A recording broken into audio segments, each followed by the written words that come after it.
Naniniwala po ako sa sinabi po ni Congressman Barbers. As of now, medyo mahina po ang regulatory body. Hindi, as of now, wala po kasi sa social media. But with regard to the mainstream, TV, radio, hindi po, sa tingin ko, ay hindi ganon kalakas. Kasi meron po mga pinapalabas sa TV, sa mainstream, at yan po ay naipapasok din po sa YouTube. Mga programang nagmumura, yung mga host, ginagamit minsan yung mga bata kahit na yung mga magulang ay nag-aaway on air. Samantalang sabi po nga natin, kapag ka po ako'y uma-appear sa hearing especially involving children, hinihiwalay po ng korte ang mga bata para hindi po nila nakikita yung mag-asawa nag-aaway. Pero with these programs, nandiyan po kita naman po ito ng MTRCB at yun nga po, pinapasok pa rin po ito sa YouTube. Involved po ang mga minor children. So, mas maganda po talaga kung magkakaroon po tayo ng hiwalay na regulatory body for the social media. And at the same time, sana call out na rin po sa MTRCB na mas maging meticulous sila sa pag-monitor po ng mga ganitong klaseng programa. Kasi gumagamit mo talaga ng mga pagmumura. Sabi nga po ni Congressman Barbers, yung mga pagmumura na yan, pinapakita kung paano ba sila pinalaki at yung kanilang tunay na kulay ay lumalabas. Sana yun po yung maiwasan natin. Especially po, nagiging masamang ehemplo po ito, lalo na kung sila ay nagiging leader ng bansa. I love to vlog because I want to impart knowledge, I want to impart the truth. And I love to talk, and I love to communicate. But my main source of income is being a trial lawyer. But anyway, vlogging and podcasting is one of the tools to inform, misinform, or disinform. And this is the very main issue why we are here today to discuss its usefulness and destructiveness. Like in the Smirnoff drops of advice, dance freely, drink responsibly. So let's just enjoy the social media platforms freely, but use them responsibly. Otherwise, they may cause tremendous damage. And when it becomes destructive because it was used and abused by so-called fake news vloggers or irresponsible vloggers, diyan tayo magkakaproblema about the state of having a healthy and balanced relationship with technology, encompassing the mental, emotional, physical impact of digital devices and online activities on an individual. Affected na masyado ang disposition mo sa bahay at sa buhay. At may mga nagpapakamatay dahil sa mga fake news na ito. Just like KBP or Kapisanan ng Broadcasters ng Pilipinas na nagde-regulate sa mga broadcasters na may code of ethics na dapat sundin. Kung merong MTRCB na nagre-regulate regulating those being shown, exhibited, or aired over the radio, TV, and through movies, unlike in the social media, habang may internet ka, you can connect to the whole world in live stream with unlimited time, but without edit. Worldwide and reach kung sino-sinong may gadget. Ito ang tinatawag nating video on demand. Pwede kang manood kung kailan mo gusto at paulit-ulit, pwede mong i-share kahit kanino. There may be appropriate penalties according to our existing laws. And if irresponsible individual or group of individuals continues unabated, it may now be necessary that additional laws be enacted to address the problems. For me, i-regulate kung kinakailangan pong i-regulate sapagkat ito ay through internet at worldwide ang scope. Anytime, anywhere, live stream without edit. Registration of vloggers is one of the key solutions to prevent troll army or fake accounts. Just like cars. If you have several cars, register them in your name. If you have several social media accounts, register them in your name. It might not be that easy. Pero pag gusto, may paraan. Pag ayaw, may dahilan. Biktima din po ako ng fake news at ng mga irresponsibleng vloggers dahil sa aking ginagawang content. YouTube accounts like mine, Batas with Atty. Claire Castro and Let's Create with Atty. Claire, madalas din nababash, lalo na ng mga panatiko sa ibang mga politiko. Mahirap habulin, especially kung hindi alam yung identity at walang mga mukha na nakikita sa kanilang channel or social media platforms. So, matuto at magkaroon na lang ng tamang pag-iisip sana at critical thinking ang hangad natin dito. Makapagbigay ng katotohanan para ito ay para din sa ikaw unlad ng bansa at ikaw ang unlad ng bawat Pilipino. Dahil kapag mali po ang inyong nasasagap na balita, hindi po tayo magkakaroon ng tamang desisyon. We are all we are also reminding them to be patriotic and not a fanatic. Leaders come and go, but we only have one country to live and stay with our children and loved ones. Mahalin natin ang ating bansa dahil ito lang ang tanging yaman natin. Hindi tayo kakalingain ng ibang bansa. Handa na po ako sa magot kung kayo po ay may mga pagtatanong. Salamat po. I do not have anything against vloggers, Mr. Chair, although I do not consider myself one. I consider myself as an advocate who got lucky to be bestowed a platform. Let me preface this by categorically stating that I do not earn from these platforms, nor am I paid by anyone. Not by any politician, POGO operators, foreign entities and personalities, nor criminal cartels. I am only beholden to the working people to whom I owe allegiance and membership to. I thank the members of this august body for inviting me to this important committee hearing to craft an equally important piece of legislation. I believe that our democracy is indeed under threat, but the threat does not come from ordinary people like us, but from bad faith actors lurking in the shadows, trying to manipulate the elections and social engineer the Filipino people. Let me categorically state also that I know that free speech is not absolute. No less than the highest court of our land has repeatedly said that. But the Supreme Court is also emphatic in defending the primacy and preference of free speech over other substantive economic freedoms and other liberties. For it is only when the people have unbridled access to information and the press that they will be capable of rendering enlightened judgments. In the oft-quoted words of Thomas Jefferson, we cannot both be free and ignorant. The Philippines, Mr. Chair, already has one of the most restrictive shackles to free speech: criminal libel and slander. I should know, because I was also a victim of this while amplifying the voices of the workers in Manila City against an oppressive and illogical local ordinance. As early as 2012, the United Nations Human Rights Committee, commenting on a case of a journalist convicted of criminal libel, Alexander Adonis, has stated that imprisonment is never an appropriate penalty for libel, and that criminal libel in the Philippines is excessive.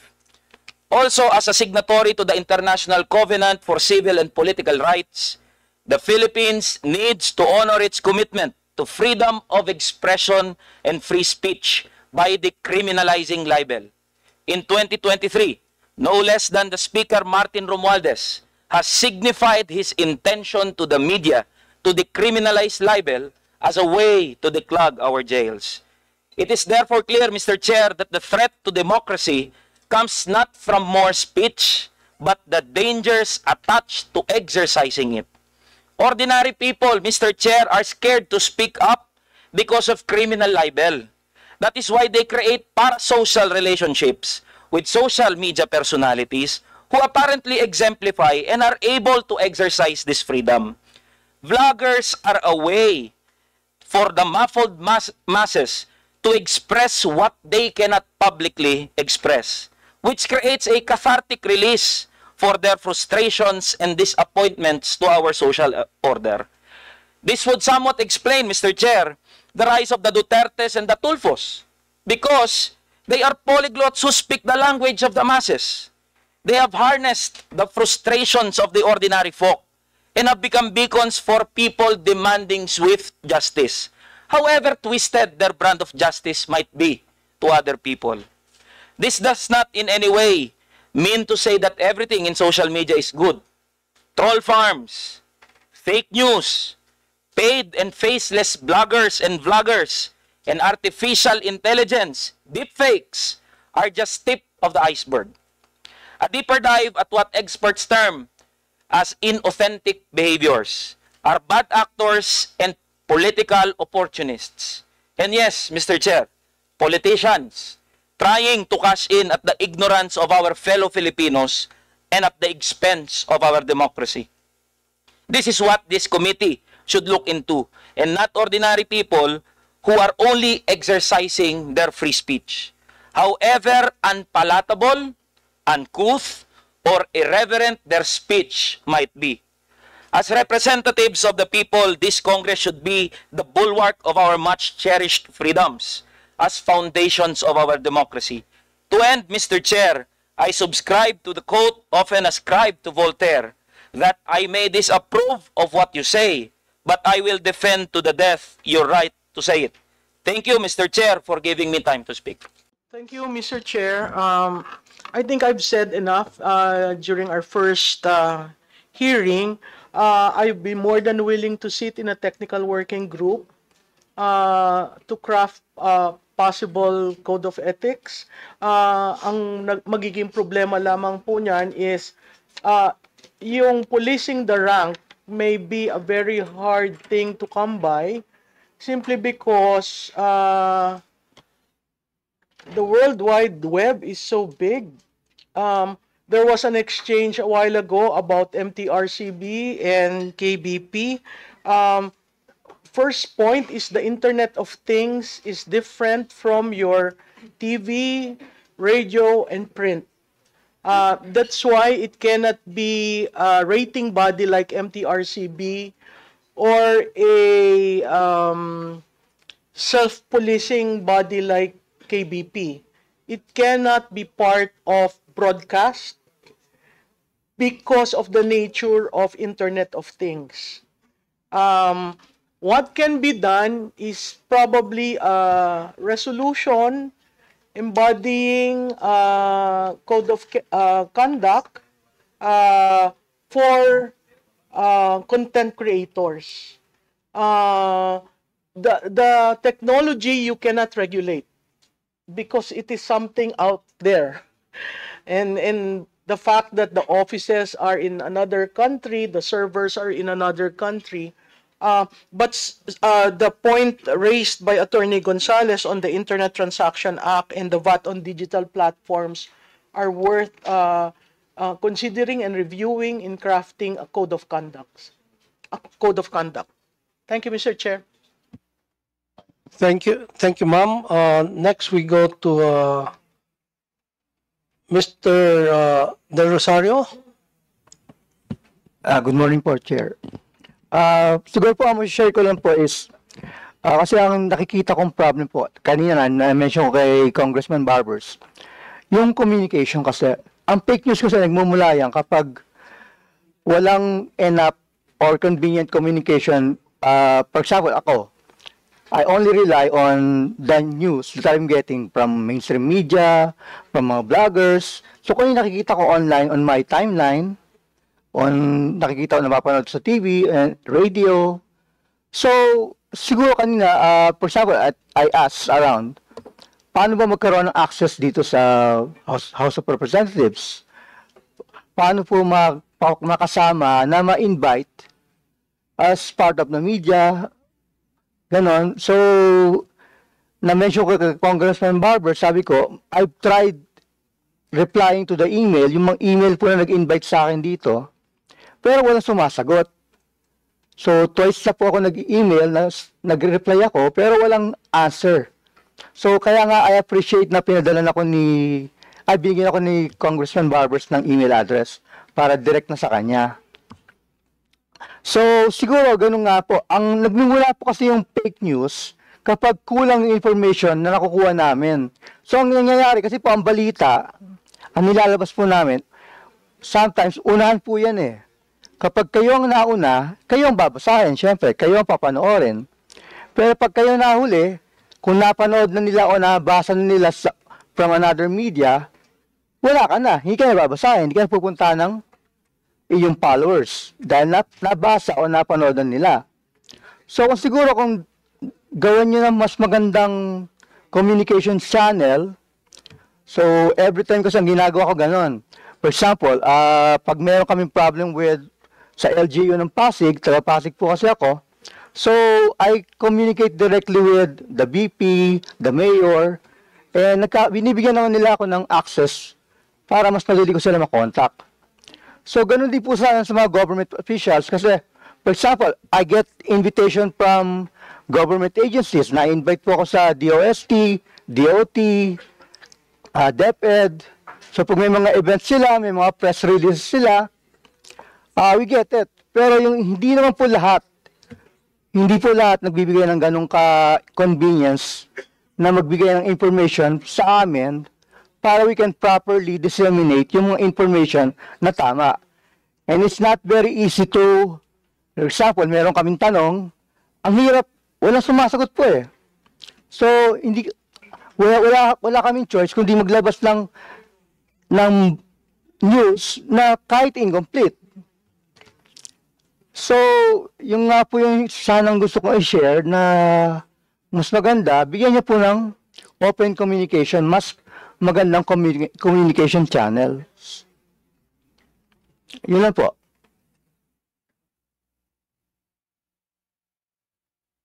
Thank you. Anyway, Mr. Chairman, we have received a copy of several letters, no, coming from resource persons that was issued the show cause order during the February 4 hearing, Mr. Chairman. Now, most of these excuse letters citing almost the same, no, except for a few, almost the same reason why they should not be present in today's hearing. Now, let me take, for example, letter coming from a certain Richard Mata. He stated about questions of his base in Davao, and he has also filed a petition for certiorari in the Supreme Court. And he mentioned about lack of willful disobedience, etc., etc. Now, it is, Mr. Chairman, the same is in the case of other invited resource person issued the show cause order. They have filed a petition for certiorari in the Supreme Court, and they are not once again present in today's hearing. Well, in fact, some of them mentioned about that they should not be cited in contempt. And just for the record, I would just like to correct all those resource persons that replied, no, with regards to the show cause order by this honorable committee. We never cited them in contempt. We followed due process in this committee. Well, in fact, a lot of hearings in my own committee and even in the Quadcom, we follow and we do due diligence with regards to motion to cite in contempt a certain particular resource person. Now, Mr. Chairman, I'll just mention all those names, no, na nagpadala dito na hindi po dumalo ngayong araw na ito answering our show cause order. A certain Dr. Richard Mata, but Comsec, please take note that Dr. Richard Mata mentioned about a letter that was sent to his address in the person of Manuel Mata. In his letter, he asked this committee or the Comsec to kindly refrain from sending correspondence addressed to him at my given address, considering that he is a total stranger to me.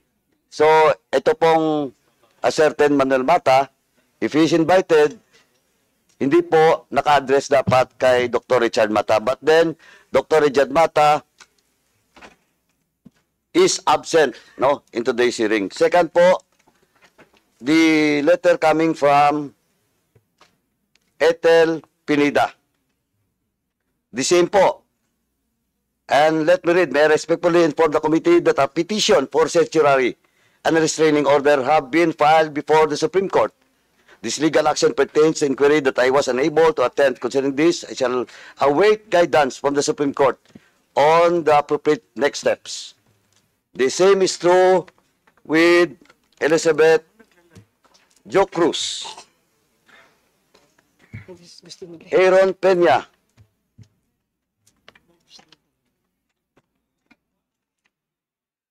Crisette Loretta Chu. But the Crisette Loretta Chu, I think he's not present today, but her counsel is present in the person of former congressman and former secretary of the Department of Labor and Employment, Secretary Congressman Silvestre Bello. Sir, I will just ask the chairman that he will be given time after this, all of these admin matters, but still, we have to act on it based on the letter that was submitted to us. After I read all the reply letter po, then I will ask the chairman for you to explain why your client is present today. Thank you, Your Honor. Thank you, Your Honor. Thank you. Thank you, Your Honor. May I be recognized, Your Honor? After na lang po. Anong admin matters? Thank you, Your Honor. And the same is true with Susan Batalya. And Attorney Trixie Angeles. Mamaya po, I will just manifest with regards to Attorney Trixie on her interview. Then the same is Sas Rogando Sasot. Mary Jean Reyes po. The same. Okay, ano? Dami po.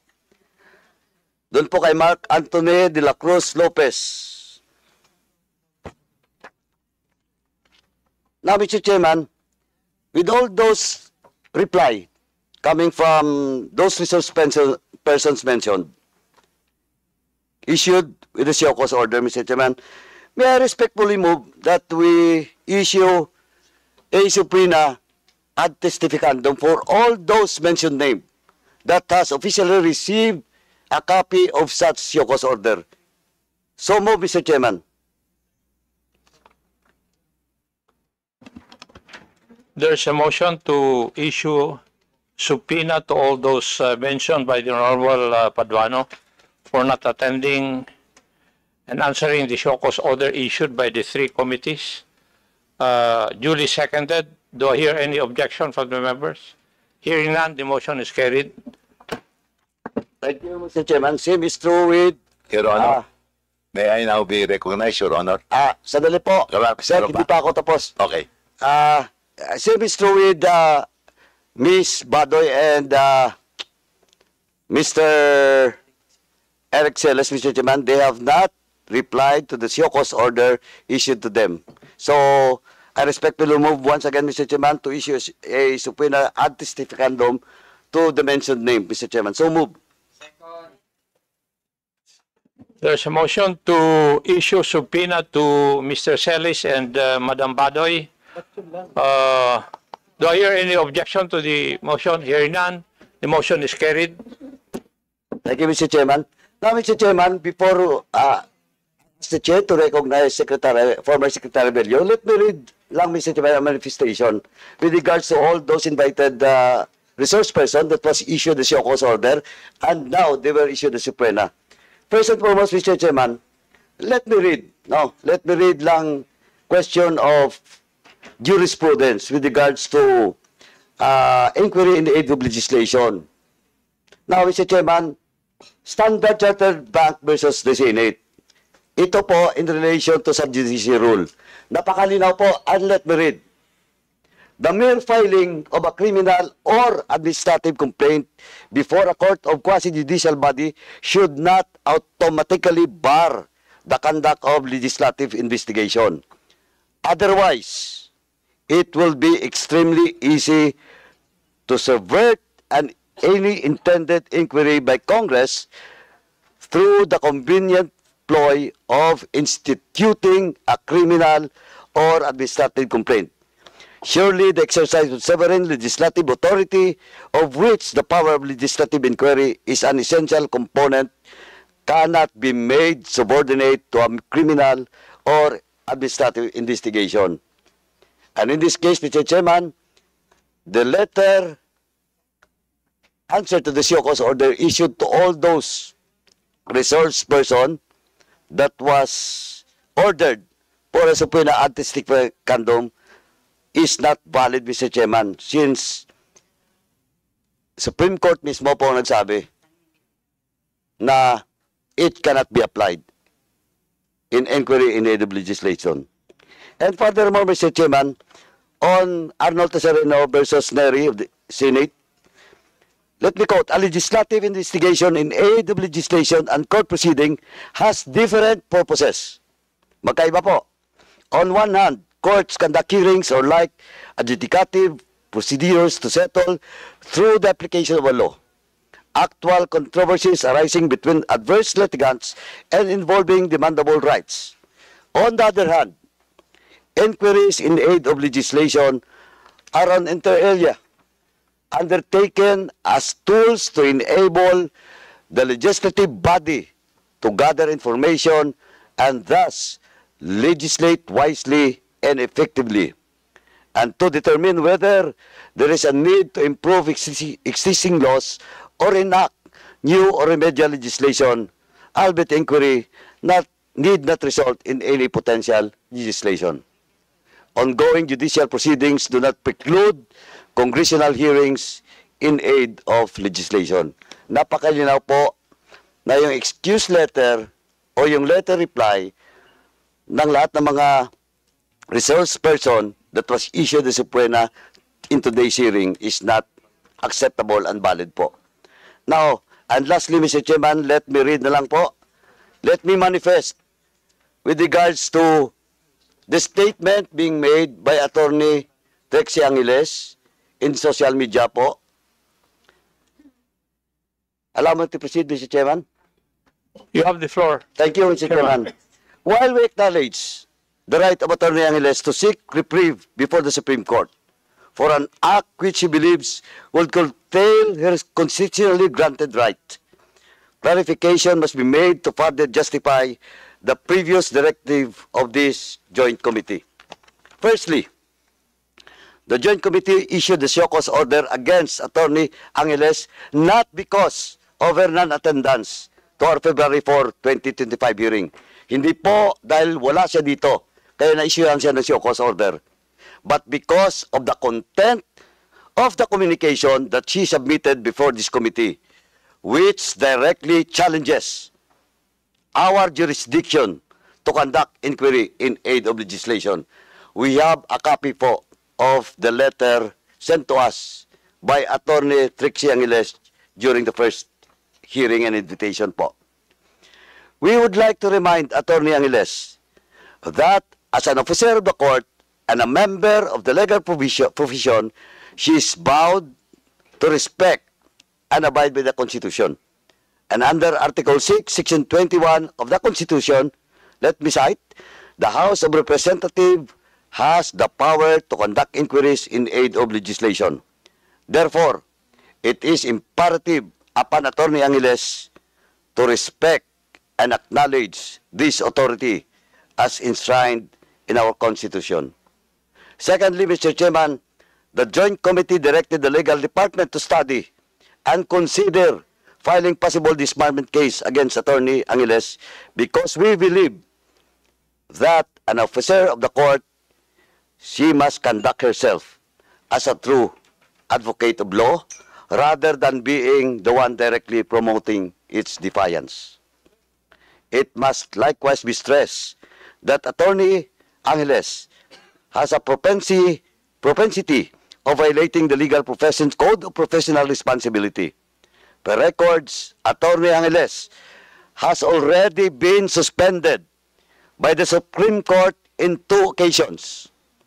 First, in 2016, when she was suspended for 3 years because of her failure to act on a case of her client despite payment of legal fees, and again in 2023, when the court imposed a 6-month suspension against her for using abusive and inappropriate language in a submitted pleading.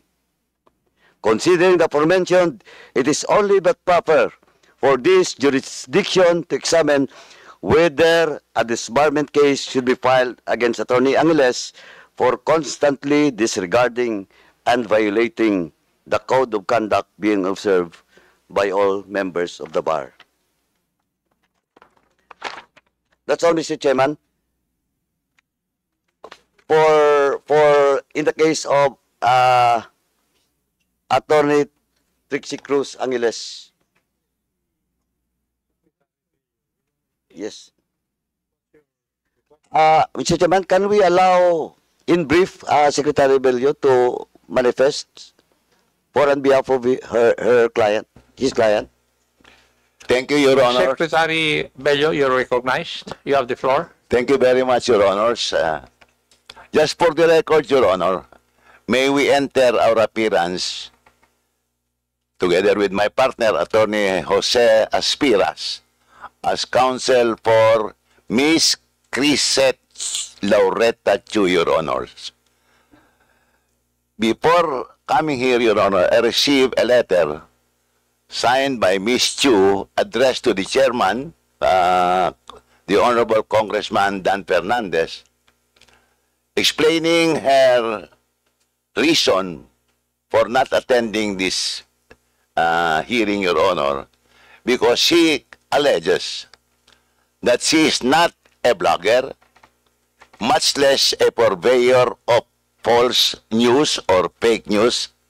As a matter of fact, Your Honor, Ms. Chu is a legitimate media practitioner and even a column editor of a national daily, which is the Manila Bulletin, Your Honors. On this basis, Your Honor, we offered to appear in her behalf today. Unfortunately or fortunately, we are also compelled, Your Honor, to enter our appearance in collaboration with Attorney G.P. Angeles, who is the counsel of the other alleged bloggers who filed a petition for certiorari and prohibition with a prayer for the issuance of a temporary restraining order, Your Honors. And because of this petition, Your Honor, it was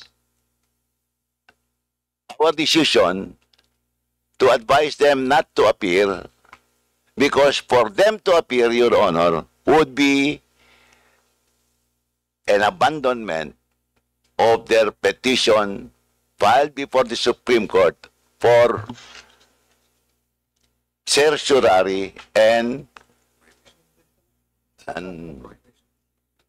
prohibition, Your Honor. So, in order not to preempt this, this case, Your Honor, they opted not to appear. And as a matter of fact, Attorney Gonzales, I think, manifested in writing, Your Honor, that they are requesting for a resetting of this hearing so that they can attend later on without waiving their rights on the petition that they filed before the Supreme Court. Mr. Chair. Submitted, Your Honors.